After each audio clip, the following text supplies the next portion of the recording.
Oi gente, meu nome é Christian Dunker, eu sou psicanalista, professor do Instituto de Psicologia da USP e eu tenho um canal no YouTube, o Christian Dunker, onde eu respondo perguntas sobre psicanálise, sobre filosofia, sobre psicopatologia, cinema, política.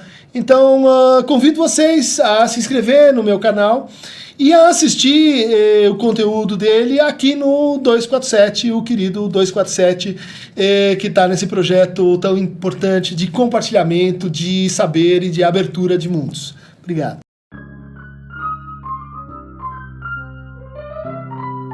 Bem-vindos ao nosso canal YouTube, no Falando Nisso de hoje, com a pergunta extensa de Marcela Matar.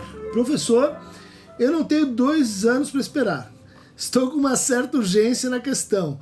Então vou fazer a pergunta em 100 vídeos. Provavelmente ela está se referindo ao nosso vídeo sobre Wittgenstein, que o sujeito fez e venceu pelo cansaço. Olá, professor Dunker. Gosto muito do seu conteúdo. Me chamo Marcela Matar, sou escritora.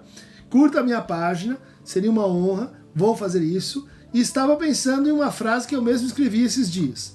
Não se combate violência com mais violência. Até onde isso é válido? A reação agressiva de um sujeito frente a uma agressão ocorre por décadas e deveria ser considerada o quê? Apontar o dedo e afirmar que a violência não se combate com violência não seria reforçar e reafirmar toda a estrutura opressora?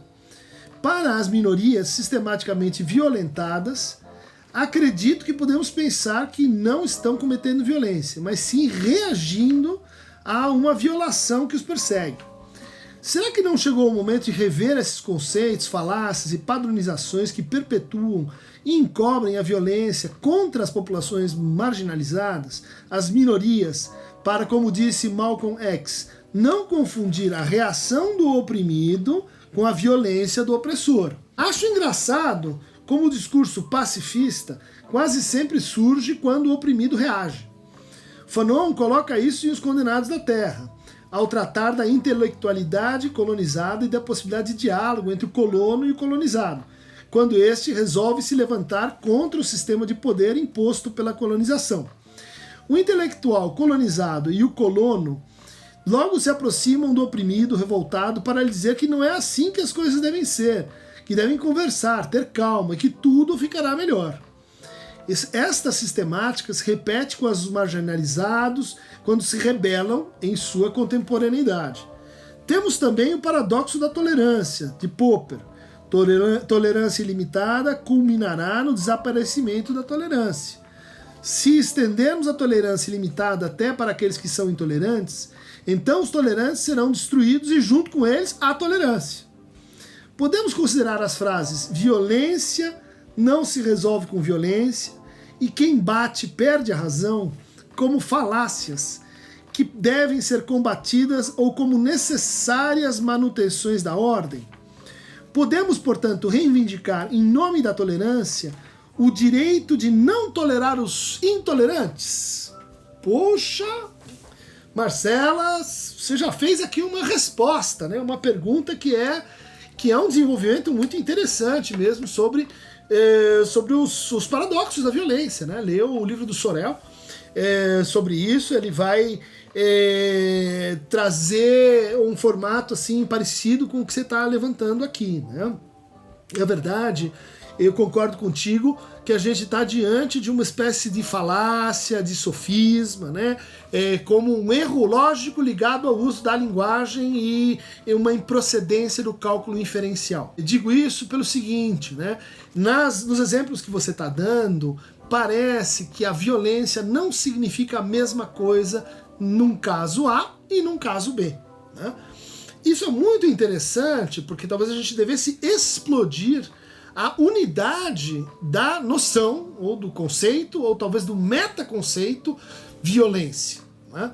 Porque ele parece ser usado, como você também observa, para uma certa manipulação superegóica, né?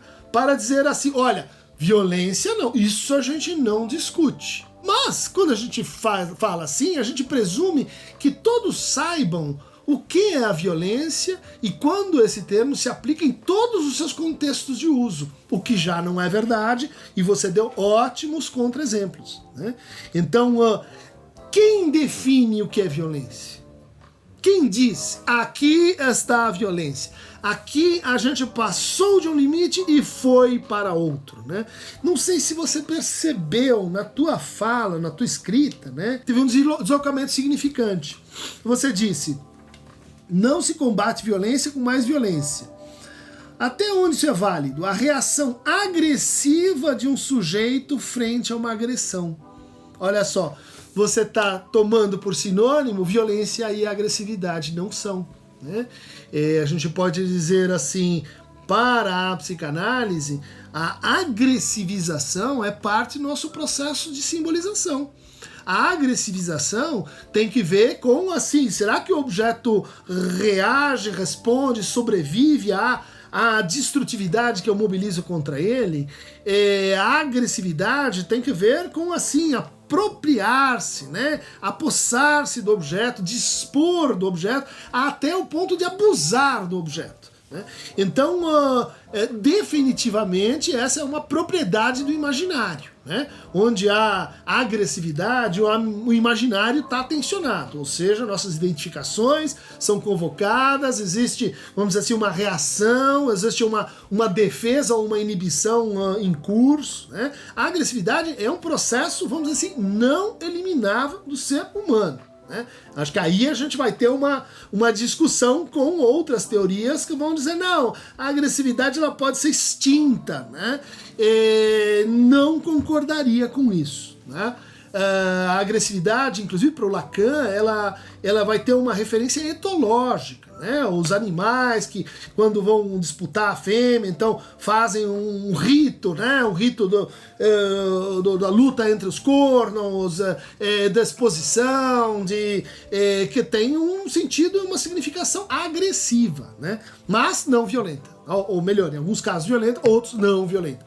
O que a gente poderia, assim, provisoriamente, precariamente dizer assim, a fronteira da agressividade para a violência remonta ao fato que a violência presume o conceito de lei. Violar, né? Violar um pacto, violar um acordo, violar um princípio, né? Então é nessa violação que a gente diz, falta. Falta por quê? Porque existe uma regra, né? Porque existe algo que está sendo assim traído, né, ou ultrapassado no campo do regramento simbólico, né? Então, assim como a agressividade está mais para o imaginário simbólico, a violência está entre o simbólico e o real, né? É preciso reconhecer a lei para, então, ultrapassá-la, ou negá-la, ou produzir-se uma excepcionalidade diante dela.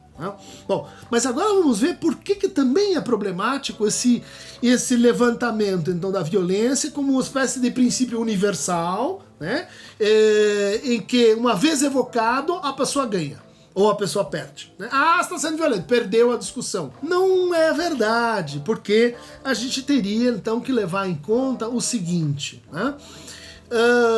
Quer dizer que só existe violência na transgressão da lei?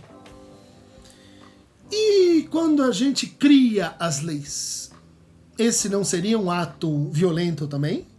Tá?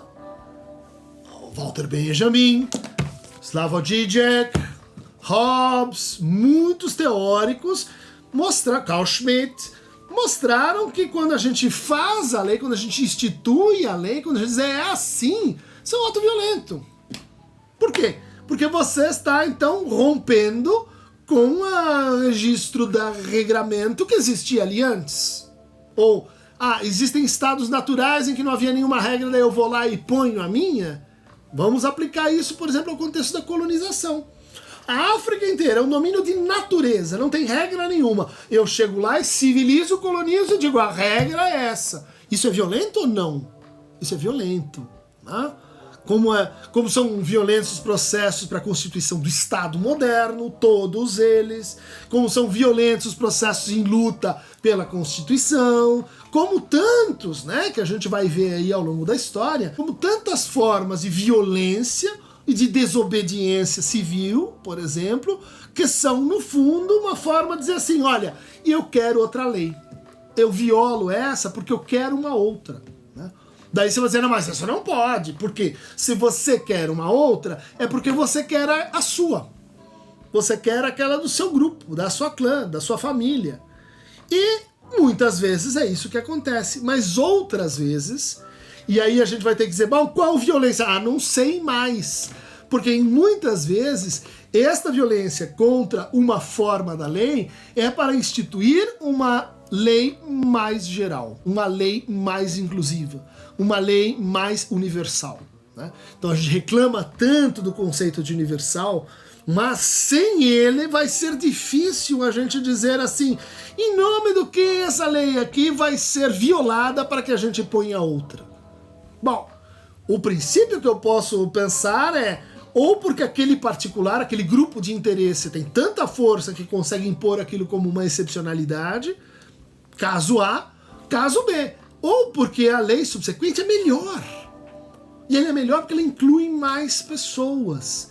Ela é melhor porque ela toca melhor a mais pessoas. Porque ela amplia o sentido do quê? Da lei. Amplia o sentido da lei ao ampliar o sentido daqueles que são tocados por ela. Mais pessoas. A humanidade cresce. A humanidade se expande.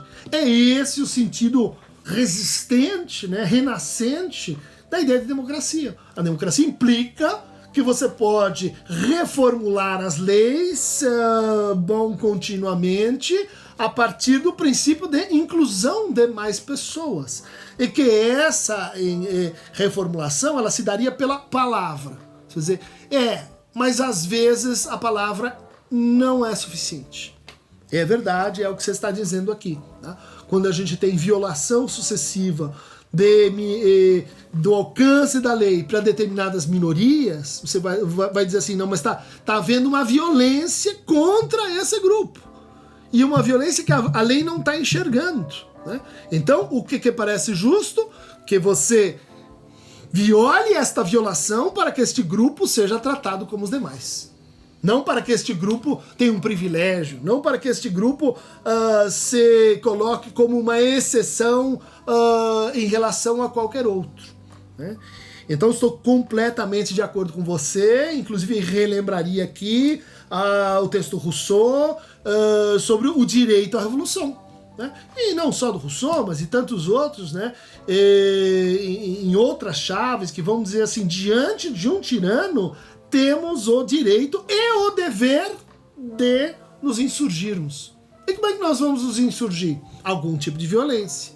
Então aí a gente vai para uma outra dimensão da violência, que é aquela que, por exemplo, pode envolver a palavra, pode envolver o gesto, pode envolver a desobediência, pode envolver maneiras, né, de vergar a lei, né, sem que isto seja simplesmente assim um destrato, um maltrato do outro.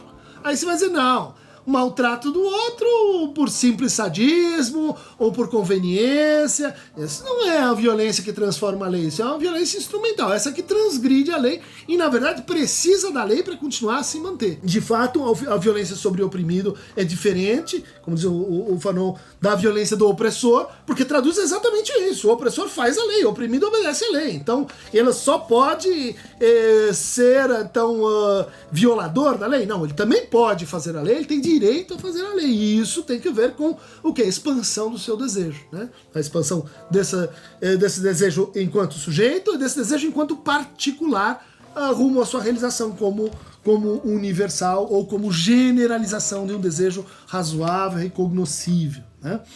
Aí a gente poderia dizer assim, então temos a agressividade entre o imaginário e o simbólico, temos a violência entre o simbólico e o real, quer dizer, vai do simbólico para o real, mas vai do real para o simbólico também, né? Quer dizer, é uma dupla torção, vamos lembrar a topologia lacaniana, né?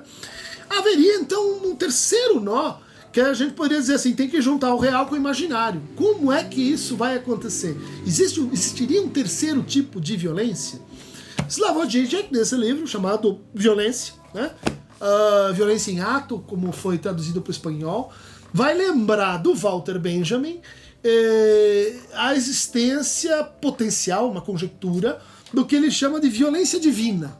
Tá? E daí ele vai lá na Bíblia, lá ele vai nos textos sagrados e tal, e daí ele vai dizer assim, não, mas peraí, tem um outro tipo de violência, que é aquele que não é aquele que institui quem viola a lei e quem faz a lei, né? Mas aquele que institui a relação entre a lei e os sujeitos. Tá? Esta relação seria, vamos dizer assim, uma espécie de lei maior, de lei fundante, né? de lei que age de forma contingente. Né? Aqui não tem Constituição, aqui não tem democracia, aqui são atos. Né? São atos em que, assim, uma nova ordem simbólica se coloca. Né? E ela se coloca por uma injunção real, imaginária, né? Que a gente vai ver, então, na figura imaginarizada, né? Daquele que é o autor da lei, dizendo agora faça-se a lei. Né? Talvez tenha que ver com a figura do pai real, né? Aquele que é um instituidor, né, da norma. Talvez tenha que ver com um mito, né? Quer dizer, imaginário real, né? Um mito que vai pressupor assim a passagem da natureza para a cultura, né? A passagem da barbárie para a civilização. Então, Marcela, a tua pergunta é muito boa. Concordo com o encaminhamento que você dá, espero ter trazido alguns elementos para vamos dizer assim, te acompanhar, né, na sua tese de que nem todas as violências são iguais, e diante da violência a gente tem que se perguntar quem está dizendo que isso é violência. Quem e por que está dizendo que isso é violência? Né? De que não existe violência sem ato nominativo, né? Sem ato de reconhecimento. A violência não é uma substância e nem um princípio que a gente assim evoca como um princípio divino. Diz, aqui está a violência, né? E é sempre importante ver as condições desse ato, né? E as razões pelas quais a gente nomeia a violência enquanto tal. Para receber mais fragmentos violentos, agressivos, insubmissos, inadaptados, clique em Acheronta Movebo.